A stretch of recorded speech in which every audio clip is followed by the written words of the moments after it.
know what though, Jack? You say that.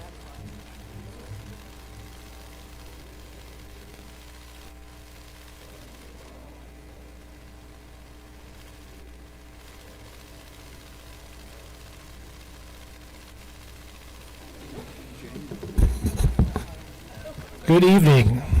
Making sure this is on. Everyone hear me? We were messing with the microphones earlier. Let's call the Planning Commission meeting of Monday, January 22nd to order. Okay. Please call the roll. Commissioner Barnes. Here. Commissioner Urbani. Here. Commissioner Chorin. Here. Commissioner Hawley.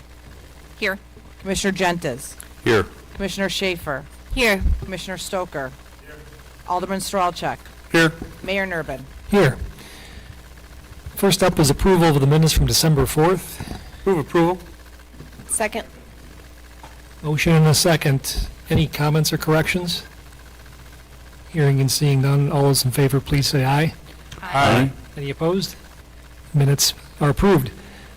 First up, we have two items on consent. Mastech Network Solutions for AT&T Mobility for a generator, for a backup generator for a cell phone tower, and Plunkett Rayish Architects for Lumen Christi Parish. Would anyone like to vote on these as a whole, or would anyone like an item removed? Commissioner Schaefer. I just wanted to confirm that no, just because Lumen Christi in the past has been a topic that has generated interest from the community when they add on, because I think that there's oftentimes people in that area have experienced some water issues. So because there's a bit of a crowd, just making sure that there's no one here that wanted to speak about that. I was surprised it was on the consent agenda, just for that reason. Since they're trading one form of impervious surface for another, that's why it's on consent. They're not really adding. But if there's anyone here that wishes to speak or comment, we could definitely pull it off if there's interest. Otherwise, we won't. Commissioner Chorin. With regards to the cell tower, I think the staff brought up an issue that needs to be discussed. Will that be brought forward in this discussion?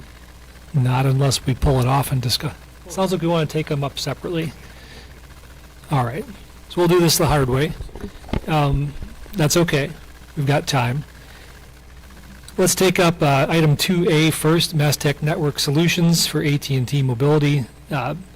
Applicant seeking a minor request to allow for a backup generator with block wall expansion for the property located at 10448 Northport Washington Road. Would we like to address the one issue staff brought up? I think it's with regard to the enclosure door. Oh. Yeah, on the conditions in the report, after going to the site, we noticed that the gate for the proposed enclosure, or the existing enclosure, was kind of a metal material, whereas the proposed one is wood, so we just wanted to make sure those match by making sure that the existing one would get a wood gate as well. So are we asking them to make them both metal or both wood, or just Both wood. Both wood. I'm assuming that's how we wrote up the conditions.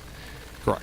So would the applicant like to speak on that matter?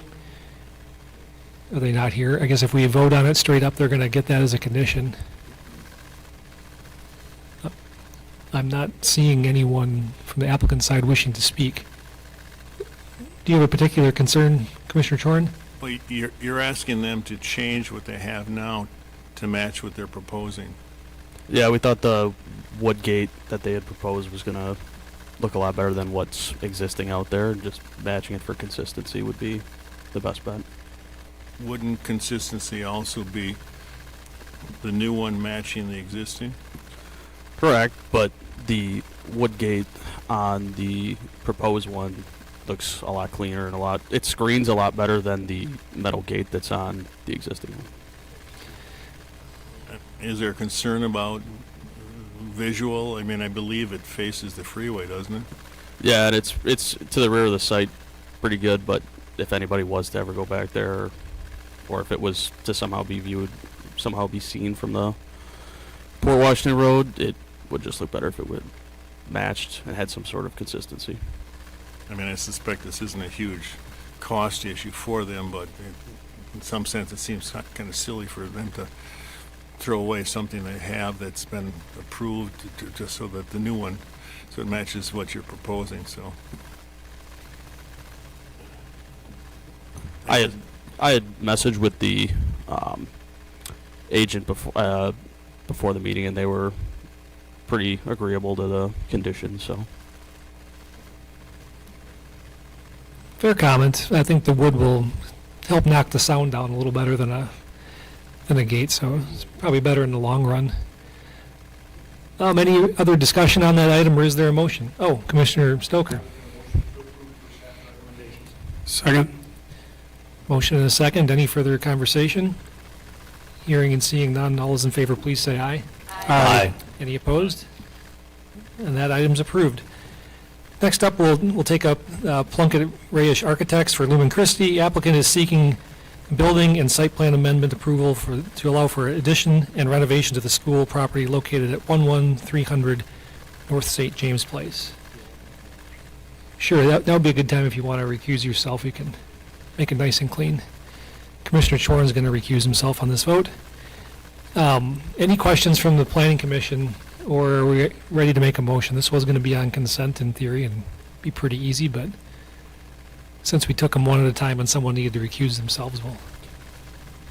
I think I'd like to just, Commissioner Strelchak. sorry, I think I'd just like to address the water issue formally and have staff comment on, you know, if we are truly a one-for-one replacement of non-impervious surfaces,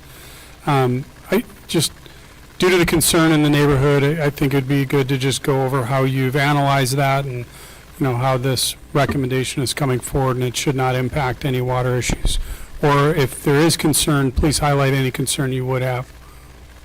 Yeah, the work is kind of highlighted on the overview sheet. You can kind of see the, sorry, I don't have it up on the screen or anything, but you can kind of see the boxes of their work areas, which are much larger than what's actually being added for hard surface, which is what our stormwater management ordinance is based on in this situation. So they're adding about 1,300 square feet of impervious surface. During their last approval process, when they did a larger addition, they had to go through, they basically had to meet much stricter flow rate criteria than most other places with most other developments, probably to address the nearby concerns. So what they have to do with even this small added area is meet those same criteria in the past ones. So they're going to prove that in and move forward.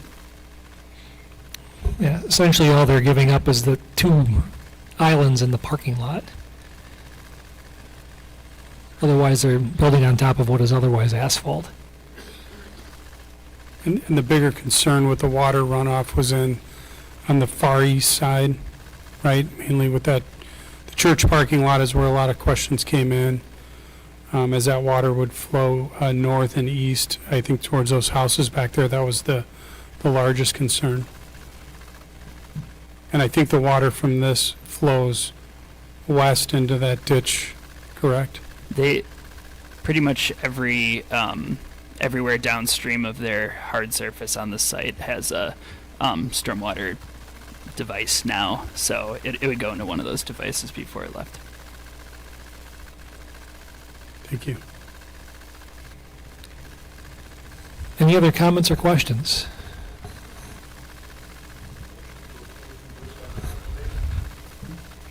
Second. Motion and a second.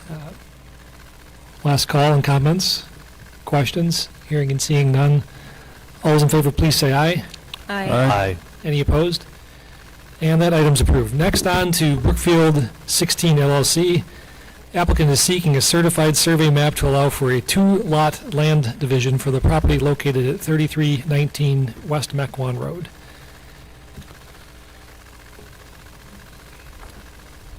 What a quick intro by staff. Jack, you got this one, or Evan? So this is a 2-acre R3 zoning district lot as it stands. It'll be divided up into 2 1-acre lots respectively, with a 30-foot access easement on the west side of lot 1 going into lot 2. after talking with the architect, the average lot width and length meet the standard, and everything else with setbacks and right-of-way meets the standard as well.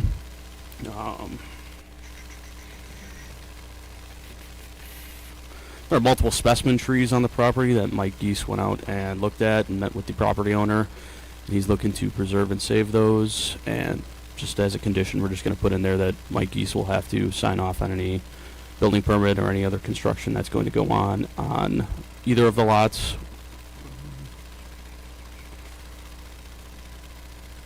So you need that added? What was that? I think that's covered by Yeah, item number 8. So we're good there. That should wrap it up. That's it? Yep. Pretty straightforward. Almost could have been on consent, maybe, if it weren't for some specimen trees, maybe. Any questions or comments from the commissioners? Commissioner Strelchak. The lots to the east and the west look like they're 1 acre as well. Yeah. That was the only question I had, so that's perfect. Nice and easy one. Move approval Motion and a second. for staff conditions. Thank you for that clarification. I assume the second also applies. Any other comments or questions from the planning commission? Hearing and seeing none, all those in favor, please say aye. Aye. Any opposed? And that CSM is approved. Happy building. Next up is Concord Development Company for Concord 37. Applicant is seeking a minor approval for a master sign plan amendment for the properties located at 1300 through 1412 West Mequon Road. I'll be Take it taking away, this Jack. one. So there are 3 basic amendments that they're requesting to the original master sign plan. I'm going to go through 1 and 3 and come back to 2. The first one I have on the screen, as you can see, this is the center. This is the Panera Center. It's way in the back. This tenant space right here, they're actually asking for an additional sign on the east elevation.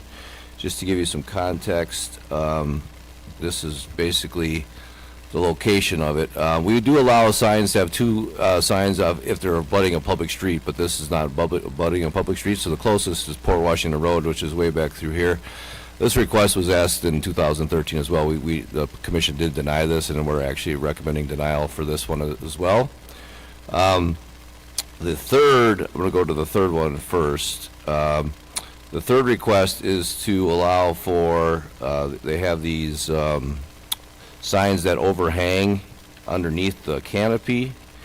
These right here, they're asking for them to be of different colors based on the ownership's approval and staff supportive of, as long as the background is the same, and these right now is currently like a yellow.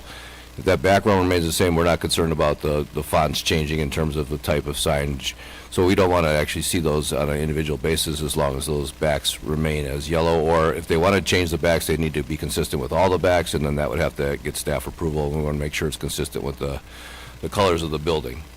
So that's 3.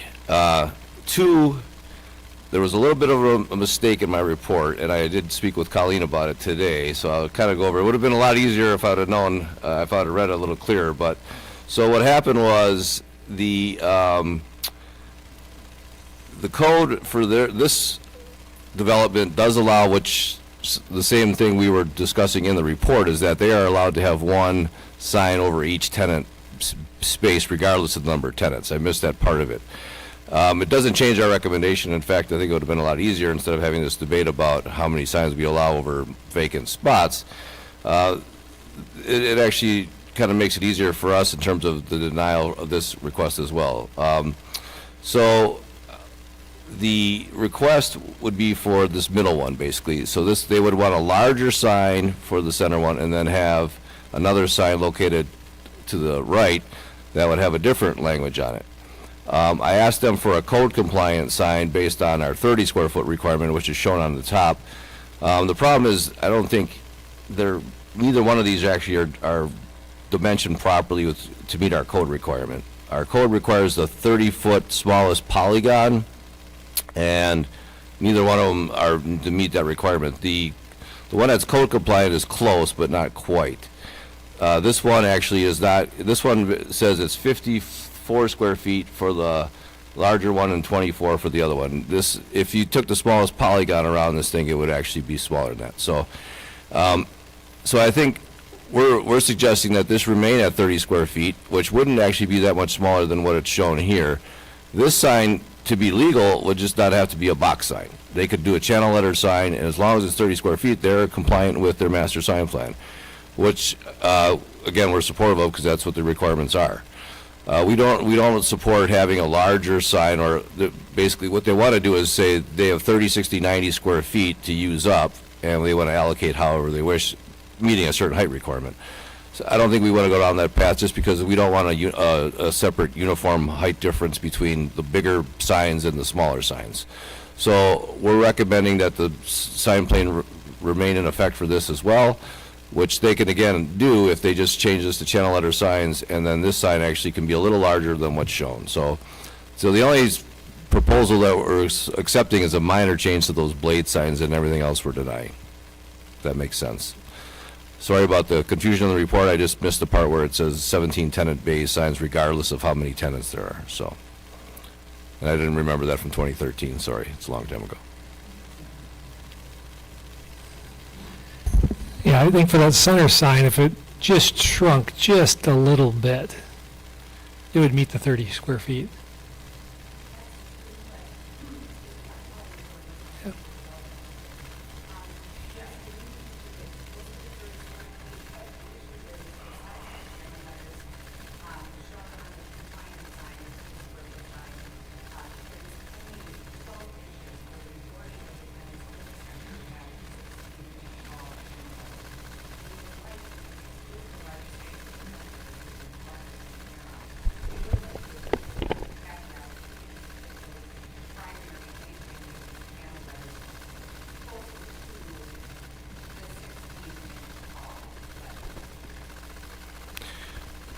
And I guess I would address that to say that the sign they're actually proposing is showing 14-inch channel letter signs, and the compliant sign says 12-inch. But this, again, the compliant sign, if you eliminate this training, nutrition, recovery box, which is roughly 4 square feet, and this sign shows only at 25 square feet, that puts you down to 21 square feet. I think they could easily get to 14 with the Anytime Fitness to match what's on the one on below, and still be within that 30 square feet. So, I mean, they're not proposing 16-inch sign channel letters on the proposed sign as well. So I think we can get that. I think they can get to 14 easily, as long as they meet the 30 square feet, and then they do this one in channel letters, and they can increase that size by another 6 square feet. And I think we're all good to go in terms of the master sign plan.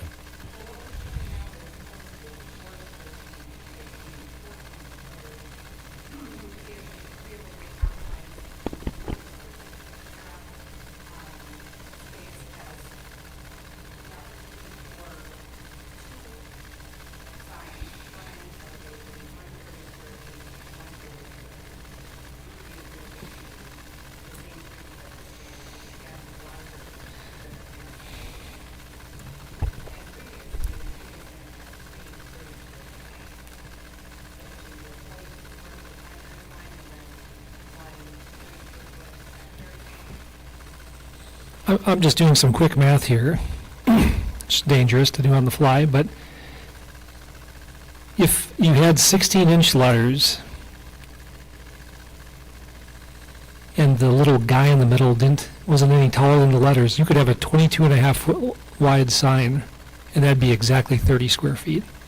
You'd get your 16-inch letters, just the little guy in the middle. That's what's requirement for make it consistent and easy for staff to do with making it a uniform polygon is what's hurting you, because most of the spot that's being counted is blank, and that's just the way the code's written, so it's uniform. Actually, they're this is not 53 square feet. If the polygon, what you would do is, in our way we measure our sign codes, you would take this line and then you would drop down, go around this, go around, and then you would make the smallest polygon around it. They just basically took the size of the logo and went across. If you do that's a 30 square foot sign right there. Pretty close, yes, Yeah, that's what I'm saying. I did some rough math Yeah. before I get 29.5 square feet.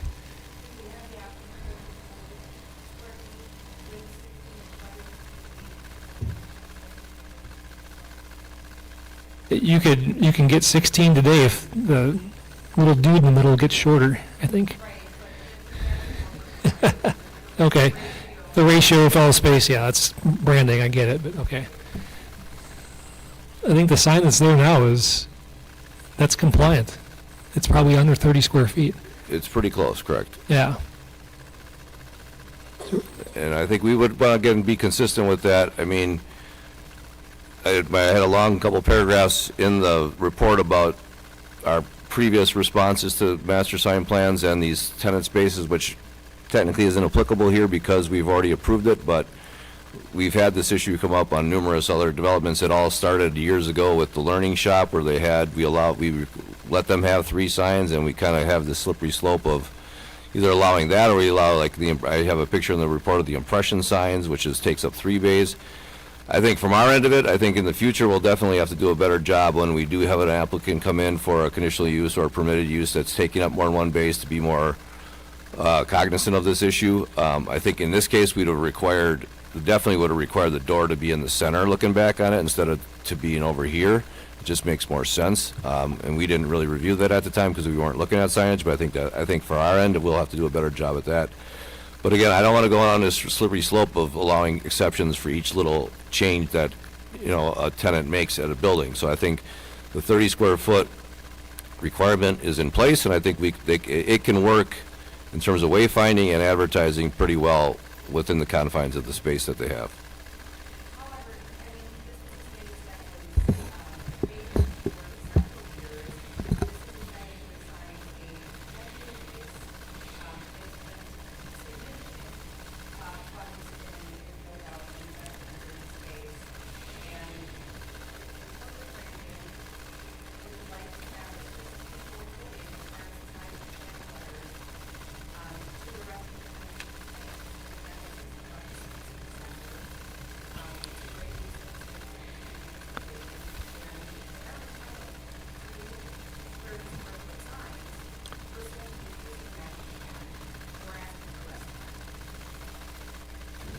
But it's 3 30-foot signs, the way it's written in the code, so it's...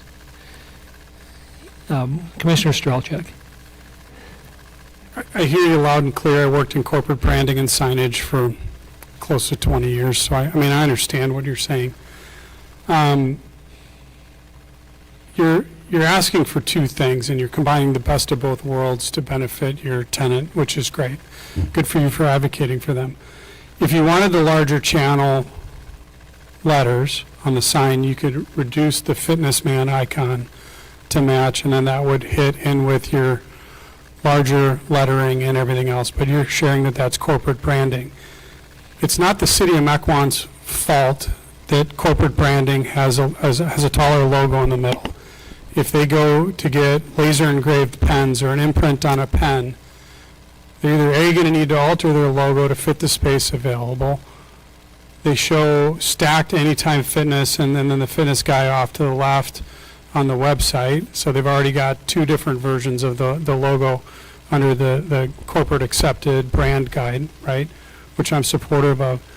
What I like to see within a city, though, is I really like to see that we're consistent in legislation and we're consistent with not picking favorites. You're currently allowed, 3 30 square foot signs for the tenant spaces. I don't support the combining all the square footage and you use it how you want on a space. If they reduce their space size for any reason in the future, which I'm not anticipating they will, and if you're sharing it's a 10-year lease.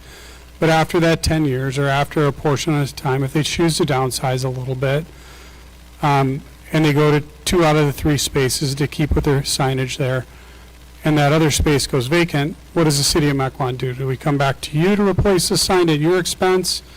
Or do we go to the tenant and impose a hardship on the tenant to reduce the sign to come into compliance as a new tenant wants to move in?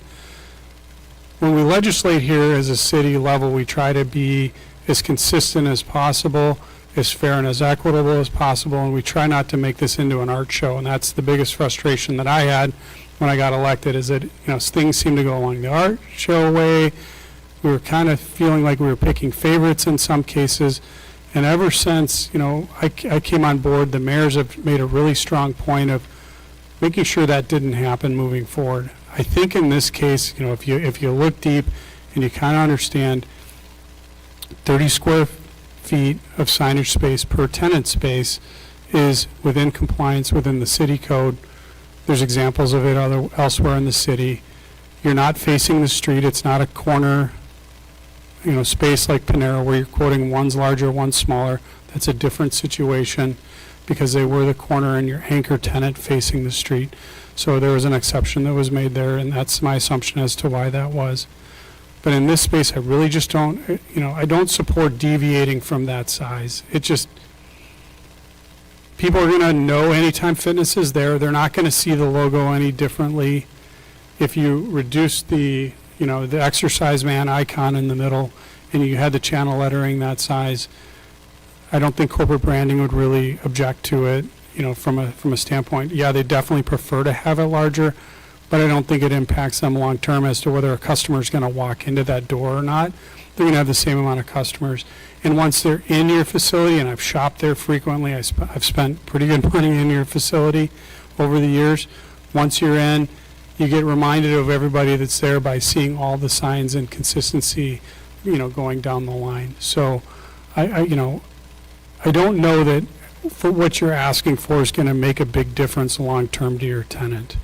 But it does deviate from standards that are easy to refer back to and be consistent with from a planning commission and a city standpoint moving forward. That also being said, I do have one question. We're requesting that the blade signs are going to be kept yellow. Do you know what material those are? No, I do not know what they, it looks like a wooden material, but I'm not 100% sure. Is it a wood painted material? Colleen might know better, yeah. So unless you're going to have a wood painted material that you're going to take back to blank and that you're going to do it in an oil-based substrate and put vinyl letters on it, there's no other way that I'm aware of that, unless you print on it or do something, that you're going to really get that same consistent color in the background. Yeah, So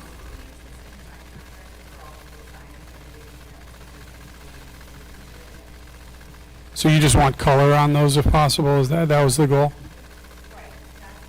Color logos.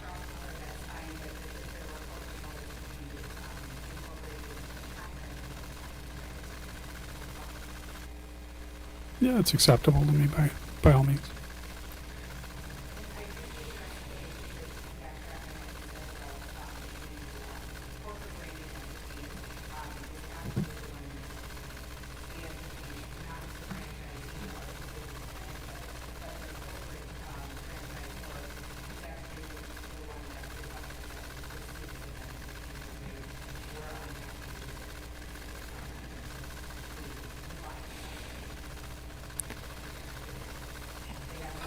I have a question for staff. I saw it in here earlier, but I can't seem to find it now. The height of the banner that goes around the building where the signs are located. Pardon? Okay. I see a potential problem, and I'm not sure how to. The problem with the request you're making. If that ratio of the text height to the ratio of the dude in the middle is fixed at 2-to-1, which appears to be from the graphic here, the dude's already at the maximum height of that banner. If you get 16-inch letters and 40 square feet, the sign is going to be nearly 30 feet long in length, which is another 30. It's another third again as long. And the guy's going to be over 28 inches tall. He's going to go off the banner where the sign can even be mounted.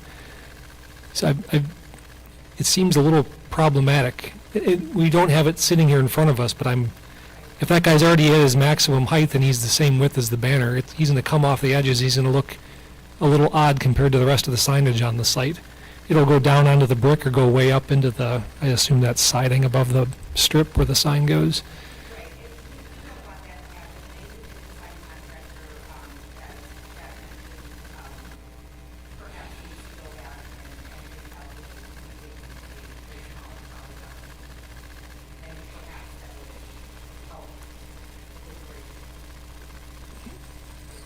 I don't know about everyone here, but it's tough to make a decision on the fly. We could always table that and entertain it again in the future. That would allow us to have some of the details figured out. Because if we say 40 feet and 16 inches, we're going to come back, we're going to get a 30-foot long sign, and someone's going to be unhappy. And there's no way for any of us to visualize it. I mean, I can.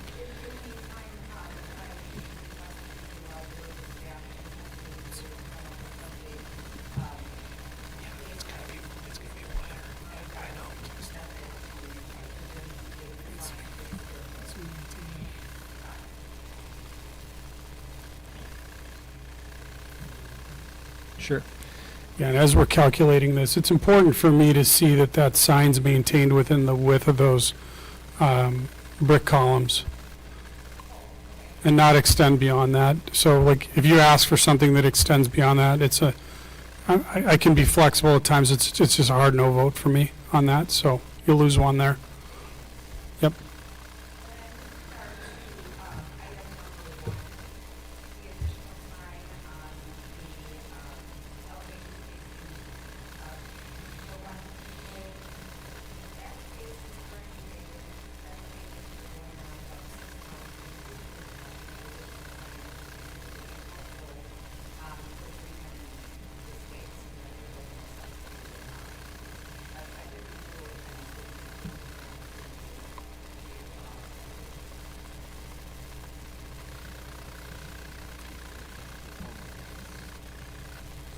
Any thoughts from the commission on that? It's Commissioner Strelchak.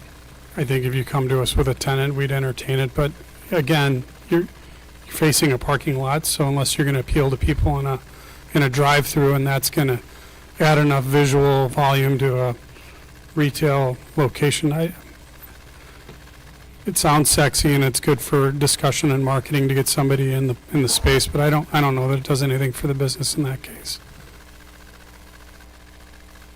Commissioner Chorin? So, what I hear is the possibility of tabling all of it, or, I think there's consensus, I think, on item 3. Yeah. well, item went- we- 1 and 3, right? Uh, The east elevation and the blade signs. What numbers were those? Staff was not supportive of number 1, which we just talked about, so their motion as written is just to do number 3. And then number 2, probably going to table because we can't, there's nothing to even, in the packet to even talk about because it's not technically correct. Let's make it easy. A move to table item number 2 and go per staff's recommendations on the other ones. There is a motion. We can continue to debate it, or is there a second? We can still continue to debate it after we have a motion. Do we want to take them up individually? Is that easier for people? Let's take them up individually. So, on the topic of Amendment 1 for the sign to the parking lot, facing the parking lot, is there a motion on just that item? Move to deny. Second. Any further comments or discussion? Oh, sorry, there's a motion to deny or Amendment 1. Seeing none, all those in favor of denying, so yes to vote no, please say aye. Aye. Any opposed? That item 1's denied, or Amendment 1. Amendment 2, is there a motion on Amendment 2? Amendment 2 is the discussion on the 30 versus 40 versus letter height. Is there, I guess my question is there value? There's 2 ways we can work it. One, we can table it. The other one, we can approve as shown with a 30, with the Well, option of an, I don't think we're not totally compliant at what's shown. I think you It's have a 2 30. If it options. meets the 30, then we don't need to approve it at all. Yeah, I think you have 2 options, just to either approve it per staff's recommendations, which would allow them to have the 30 square feet, or you table that one portion of it and let them have an opportunity to come back at a later date.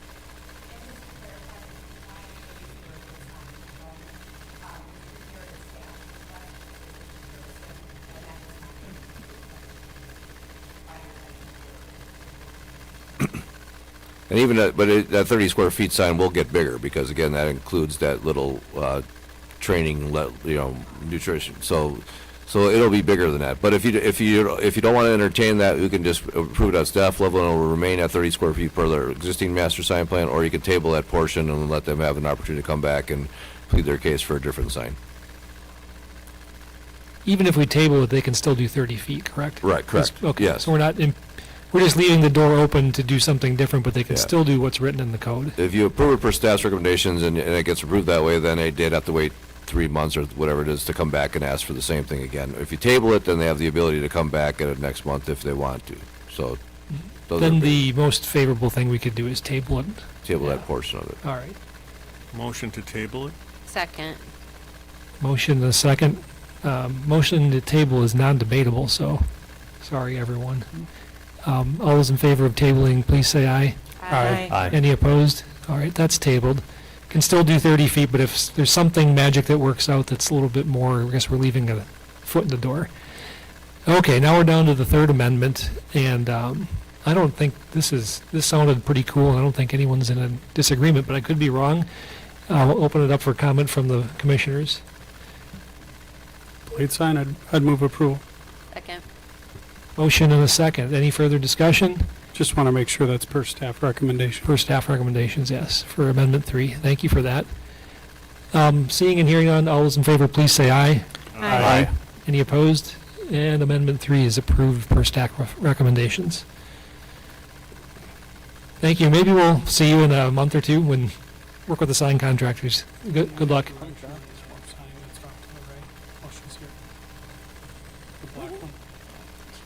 Well, I think that's all wrapped up in part 2, so we'll see again. Yeah, we'll see him again, I'm sure. My pages. Lastly, we have, last under regular business, Sign Effects Incorporated for Landmark Credit Union. The applicant is seeking a minor request approval for a sign waiver allowing electronic menu board sign for the property located at 10865 North Port Washington Road. So applicant is seeking minor request for sign waiver for electronic message board sign. These would be replacing some of the plastic inserts that advertise interest rates or other products available to the customers. They would be placed in the drive-through areas you see here, which are at the rear of the site on Port Washington Road. Landmark submitted a statement of hardship that claimed that not having these would hinder the ability to offer consistent experience for customers. Staff thought that alternatives like window decals or even window signs would be an alternative that could provide that consistent experience by allowing them to advertise these things to customers in the drive-through. This would violate a couple ordinances, which would be if they were to do multiple of these, having more than one wall sign on a facade, and these are also not allowed in the zoning district B2, and wouldn't be allowed for the use either. They're not allowed for financial institutions across the city as well. Because of this, staff recommends denial of the sign waiver. Thank you. Open it up for comments from the commissioners. Commissioner Strelchak.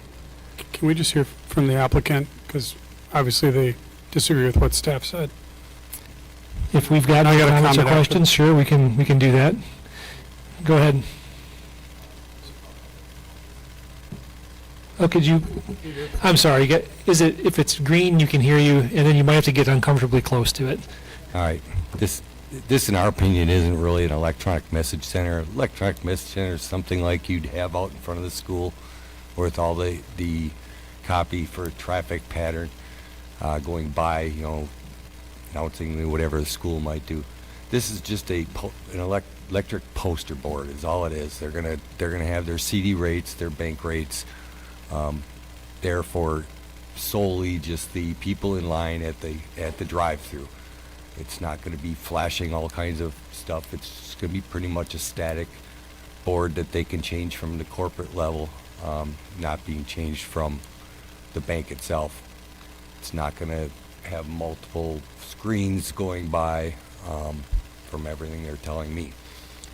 We're doing these at all the landmark stores. Yes, we have a few other communities that have the same thoughts. This isn't visible to the general public, is I guess what I'm trying to say. It's the same thing as a menu board at McDonald's or a pre-menu board at any other drive-through. Quick Trip, you'd pull up to the gas pump and you have this blasting video going on at every pump. This is nothing like that. This is just a static board. Yes, it's a TV and it's electronic, but it's not a message center. I guess that's my argument. All right, thank you. Any comments or questions from the commissioners? Commissioner Chorin? Can staff reiterate what their concern is again? This is just something that's not allowed in the code either as it exists, and I think you might remember last month that Brian, the city attorney, came with a revised sign code, and it wouldn't be allowed in there either for these zoning districts. So this would be a case of another slippery slope, right? I don't think it's addressed in the code. You know, like I said, it's not like the sign out in the front that says Landmark Credit Union with a big flashing message in front of it. It's in the back of the building. It's not the same thing as an electronic message sign. If it's not addressed in the code, though, that's deemed to be prohibited. That is the way the code generally works. If it's not addressed, then it's not allowed. But I know there was, when our electronic sign ordinance was amended a few years ago to allow such things like the high school message boards and our community board, there was a concerted effort at the time to not promote a bunch of creep for such things. Now, I'm not sure the applicant actually brings up a couple good instances. Like over that same time, we've seen gas stations sort of have their way with that. When they change the screen that shows you the price, they jam commercials at you for 30 seconds, and I'm always quick to find the third button down on the right-hand side, which is the mute button. Even if it's not marked, that'll mute it. Tips and tricks for people watching at home. But has this changed? This is another good point that the applicant actually brought up. Has establishments like McDonald's actually changed their? They used to be static plastic signs, but do they actually have these in back? I guess I don't know the answer to what because I don't go to McDonald's in Mequon anymore. But my kids have grown up, so I don't go there anymore. And maybe you don't know the answer, but it doesn't mean we have to approve them. It's just maybe something we should be aware of. They might be popping up naturally. And maybe we would have to end up addressing them somehow. I think anywhere with a drive-through and a menu has an electronic board. Starbucks does, Arby's, because they show you your order as you order it. Culver's.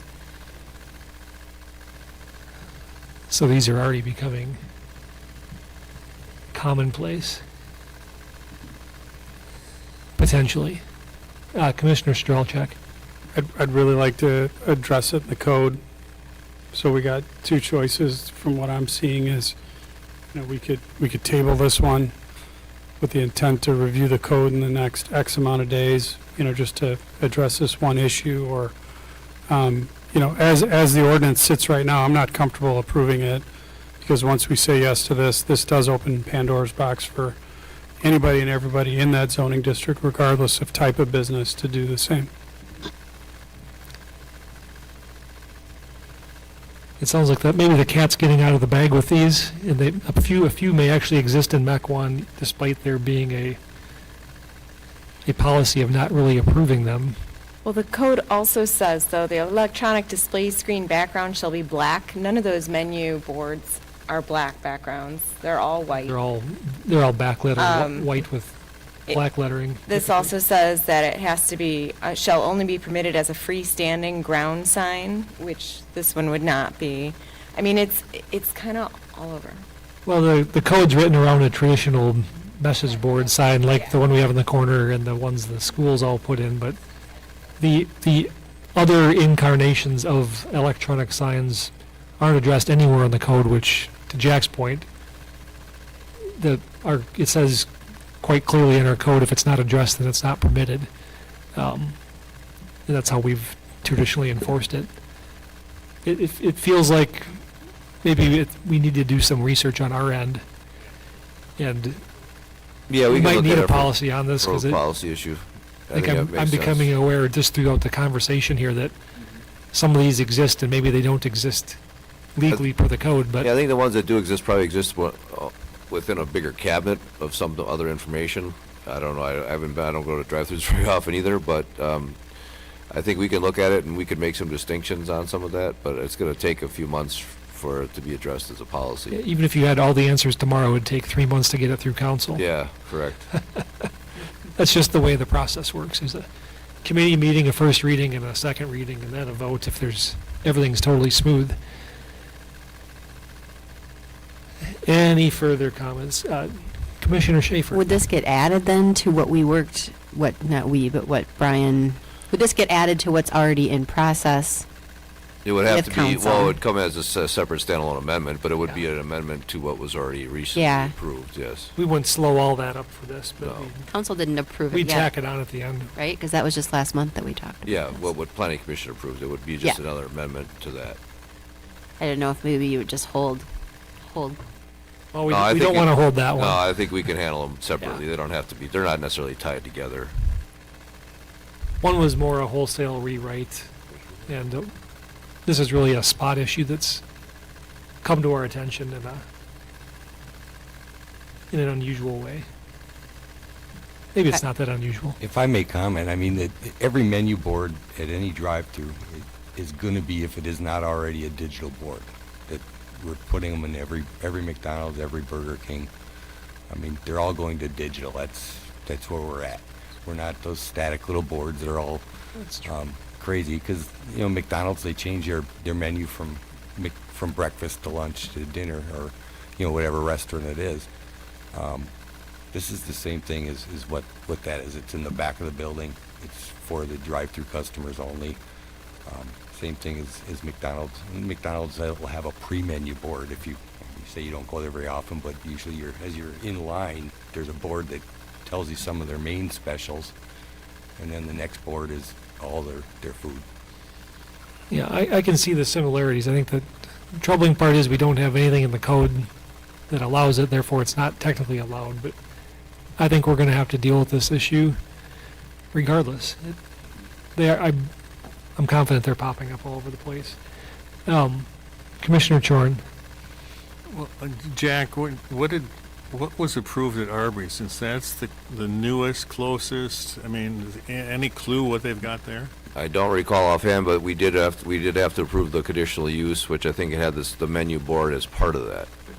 So and I guess I think, again, without getting to some policy analysis on this, I think there's a distinction, at least in my mind, between when you're in line for a drive-through looking for information on what you're purchasing versus going to a bank and all of a sudden looking at CD rates. I don't think that's why you're at the bank. You're at a McDonald's to order food, or Arby's to order food, and you need to know what they have available and the price. This, to me, is a little bit different, and that's where maybe the policy will come down on, is that we may be tolerable to these things for uses where you're actually there ordering something and you need to know what the prices are versus to me, is just advertising. Because most, 90%, I'm assuming 90% of people going through the drive-through at a bank are going there to do a deposit or withdrawal or something. They're not there to find out what CD rates are or any other investment opportunities are.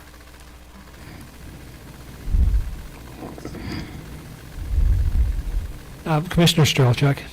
I'm also going to highlight that every single example that we gave tonight, commissioners and the applicant included, were restaurant-based.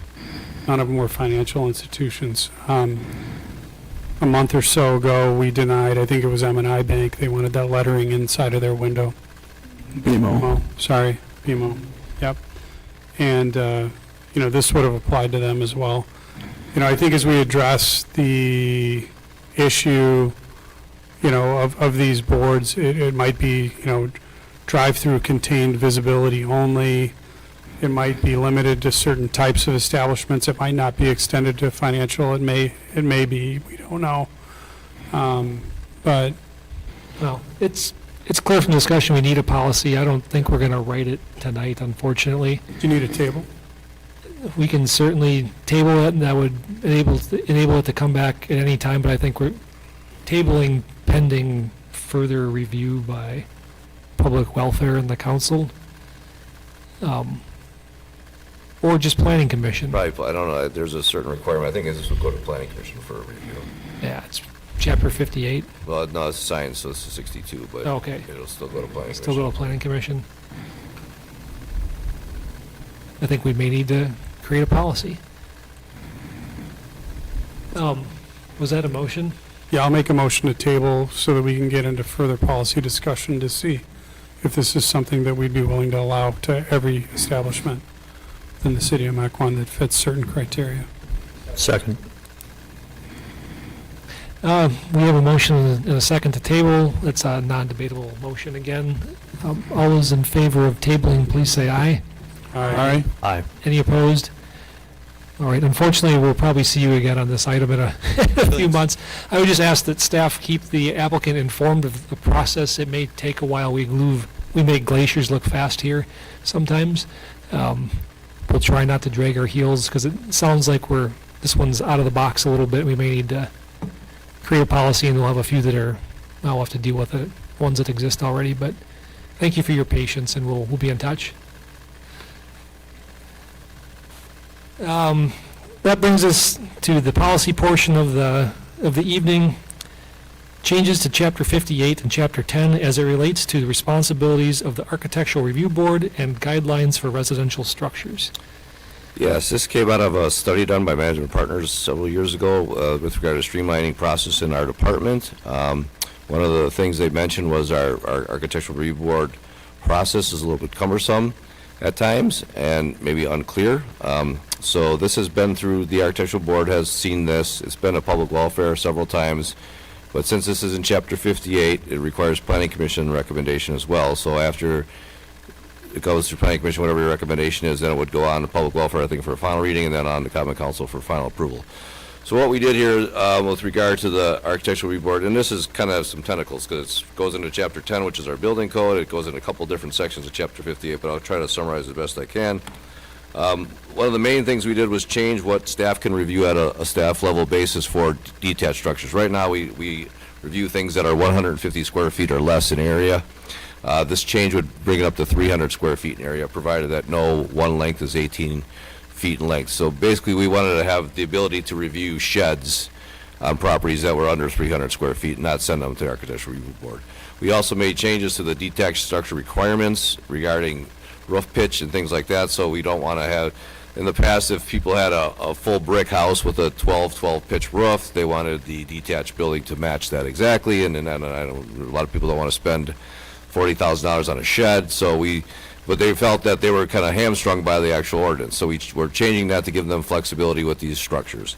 Other things we're changing is we're allowing flexibility for materials on additions to existing buildings, but that may not have the available product anymore. If you have brick on your house that you can't find anymore, we don't want to try to match it as best as possible. So we're giving them flexibility to let the architects kind of figure out what the best material approach is for that type of application. We're also eliminating the requirement that if picture windows and patio doors do not have to have grids to match the rest of the house, if the rest of the house have grids. That's been a sore spot at Architectural Review Board for a while. They were enforcing patio doors, sliding patio doors to have a grid if you had a grid in your double hung windows, which didn't seem to make a lot of sense, but again, they were pushing the consistency model. We actually removed the requirement that was added by our former mayor when he changed the animal code. We had a requirement that our Architectural Review Board would review agricultural buildings less than 1,000 square feet. That was kind of thrown in there because no one was really reviewing them, so he thought, I think at the time, that it was better for the Architectural Review Board. Our Public Welfare thought it's better for staff to review those. So anything less than 1,000 square feet for ag buildings would be reviewed at staff. Anything over 1,000 square feet would come to this body. The track changes are in the packet. I don't know if you looked at any of that. There's a couple different colors. You see all different rainbow colors. Those are different people's opinions and what they added and subtracted. So it was hard to kind of clean it up once the comments were made. But this would be the final version based on different opinions from different staff members and the Public Welfare Committee. So if you have any questions or modifications that you want to make, just let us know and we'll be happy to hear. Commissioner Schaefer. How much additional work is this for staff versus the Architectural Review Board? Is it actually better for you? Kim? Remains to be seen. I think that you might end up having some circumstances where someone has a 250 square foot shed that is totally not in keeping with the property, that we may have to go back and forth several times, and then if we can't come to agreement, it may end up going to the board anyway. So, but I think 80 to 90% should be pretty straightforward. Then those will be those 20% that may take a lot of extra time to it. So. Like everything, okay. Yeah, the intent is to try to streamline it, and there'll be the inevitable disagreement here or there, which we'll just go to the board to resolve that. But it's intended to be a little more flexible for the people coming through the door to get help with these minor requests, and try and declutter the agenda as much as possible, and keep our board focused on bigger fish and not so much the small ones. So this one's been in the hopper for almost a couple of years now. It's nice to Been going see it back come and forth forward. Yep, several yep. Commissioner Jensis. Well, we'll let you go first. You haven't got to speak all night. I was just going to add the comment that I like the idea of, even though it may mean more work for staff, I think this seems to be the realm that you guys are the proper experts, and it makes sense to have these decisions delegated to staff versus going to the Architectural Control Board. So, And I think the other thing that I think is helpful is that for some reason, some people don't want to go to the Architectural Review Board. Maybe it's time, or they just don't want to have the additional layer of bureaucracy. But we've seen a lot of 12 by 12 sheds in the past, or, you know, whatever, to get it as close as the 150 as possible. So, and even though I know they want bigger, they're not asking for it. So now at least they're allowed to have a little bit bigger building without having to go through that process. So I think that's helpful. You're going to see lots of 12 by 24 structures. Commissioner Strelchak. I don't remember, but what I do want to do is protect staff a little bit. You know, as these things are going to staff for staff approval, we should have a clear call out that, you know, at staff's discretion, or if an agreement can't be met between the applicant and staff, that it goes to ARC board. And then it just gets voted on, and, you know, that can be handled. I know that's in place, just kind of mentally that's how it works anyway, but I've also heard you guys get beat up pretty bad when somebody has a differing opinion than what yours is, and they come at you with 7 different ways on why they're right, and this just gives you the opportunity to listen, try to be as collaborative as you can, but then also say, okay, we've discussed this, here's what we support. If that doesn't work for you, we can send it to the ARC board, make sure that that meets their approval, and if it does, then we can approve it there. You know, I know some planning commission items have come forward here a couple times, just because you've been in a spot where you're just not comfortable making a staff decision on something because it's close, right? Yeah, usually it's something that we just don't want to be on record as precedent setting. You know, if somebody comes in with a shed and it's got a flat roof and it's metal construction, and the house is, you know, brick or something, and it's not in a subdivision or association where they'd have no control, that we may be not comfortable with. But I think, like I said, 85% of them I think we can get there on. So, yeah, we'll have that channel available for them if we can't come to an agreement. So I think it'll be beneficial for staff and the residents as well. You're not going to get your 300 square foot Quonset hut anytime soon. Been working on it. Commissioner Urbani. Maybe I should have waited a few more years to build my 200 square foot shed that's barely big enough, but I'm happy to see a little more flexibility for residents. Any other feedback? Must have been a good job. It makes sense, too. Perfect. Well, I think Commissioner Strelchak maybe gave you the one piece of feedback to put a little protective type language in there to cover staff, but Okay. other than that, good job, and if everyone's happy, we can entertain a motion to We need a adjourn. formal recommendation. Do we, or we're just We reviewing need it? a formal recommendation Okay. of the stuff that's, Well, let's- there is stuff that's outside of 58, but it's all bundled together, but the stuff in 58 you need to actually formally Okay. recommend. I'll move to recommend with my one revision to the additional governing bodies. Second. Motion and a second. Any further conversation? Hearing and seeing none. All those in favor, please say aye. Aye. Any opposed? It's formally recommended. There's one last motion to have here. Motion to adjourn. Second. Motion and a second. All in favor, please say aye. Aye. Aye. Any opposed? We're adjourned. Thank you.